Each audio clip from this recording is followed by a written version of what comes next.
अस्सलाम वालेकुम। आज हम बनाएंगे आलू मटर गोश्त। आलू मटर गोश्त बनाने के लिए ये मैंने एक मिट्टी की हंडिया ली है।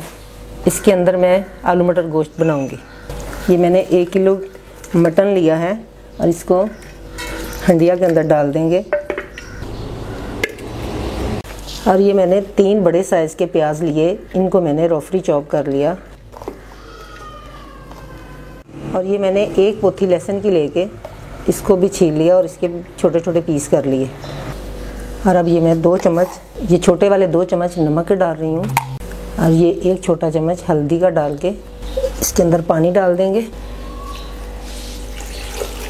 पानी इतना डालना है कि गोश्त अंदर डिप हो जाए, बस अभी और कुछ नहीं डालना।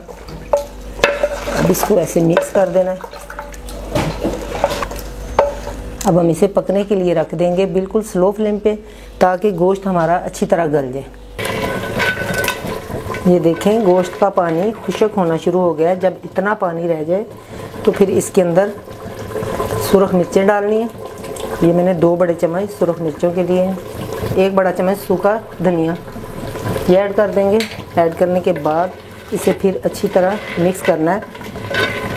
मैंने गोश्त को 1-2 मरतबा देखा था, ढक्कन उठा के गल गया कि नहीं।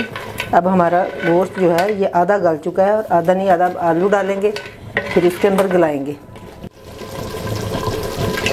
और ये मैं अब इसके अंदर ऑयल डाल रही हूँ 3 चम्मच। ऑयल डालने के बाद हम इसे अच्छी तरह भूनेंगे। आप घी भी डाल सकती हैं। नमक मिर्चें आप अपने टेस्ट के हिसाब से डाल लें।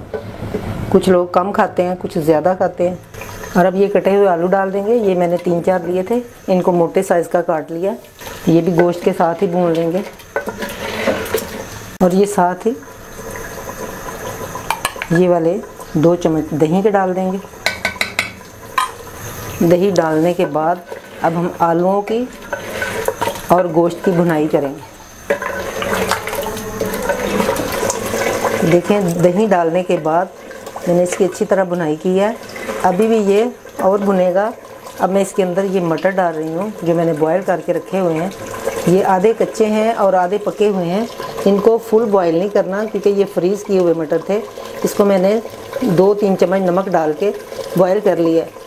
अगर आपने नमक डाल के जब फ्रीज़ किए हुए मटर बॉयल करने हैं तो 1 मटर खा के देख लेना है कि इसके अंदर नमक का जायका आ रहा है, तो फिर आपने चूल्हा बंद कर देना है। और ये आधे कच्चे हैं और आधे पके हैं।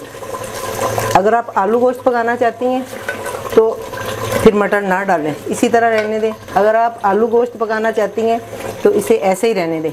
आप अपनी मर्ज़ी से गोश्त भून के इसके अंदर जितना पानी डालना पसंद करते हैं कर लें, लेकिन मैं इनके अंदर मटर डाल रही हूँ।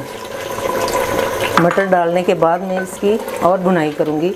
ये बहुत ही आसान और सिंपल रेसिपी है, कोई मुश्किल नहीं है इसके अंदर। और इसको बराबर चलाते रहना है, क्योंकि जो मिट्टी की हंडिया होती है इसके नीचे बहुत ही जल्दी जो है सालन लग जाता है। इसको नीचे से ऐसे घुमा घुमा के हिलाना होता है।